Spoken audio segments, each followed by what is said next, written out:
দাও। বিপত্তারিণীর এই 13 রকম ফল। তো নমস্কার বন্ধুরা, আজকের ব্লগটা আমি এখান থেকে শুরু করছি। আজকে হচ্ছে তো শনিবার, বিপত্তারিণী ছিল। তো আমরা প্রত্যেক বছরই বিপত্তারিণী পুজো করে থাকি আর গঙ্গায় যাই। তার জন্য যে করে নিয়েছিলাম হচ্ছে লুচি, শ্যামাদানার খিচুড়ি আর ছোলার ডাল, বেশি কিছু করিনি। 10টার মধ্যে যে সব রান্না হয়ে গেছে, পুজো দেওয়া হচ্ছে। পুজো দিয়ে চলে এসেছি বিপত্তারিণী, আর আমরা সবাই গিয়েছিলাম। আর আমিও গিয়েছিলাম হচ্ছে গঙ্গার ঘাটে। সব ছবি তো বাগবাজার গঙ্গার ঘাটে সব ছবি তো তোলা হয়নি, তো প্রসাদটাই তোমাদের দেখিয়ে দিলাম।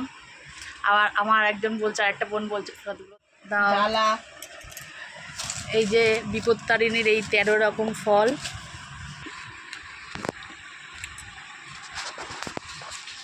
দেখুন এই যে এর মধ্যে 13 রকম ফল আছে।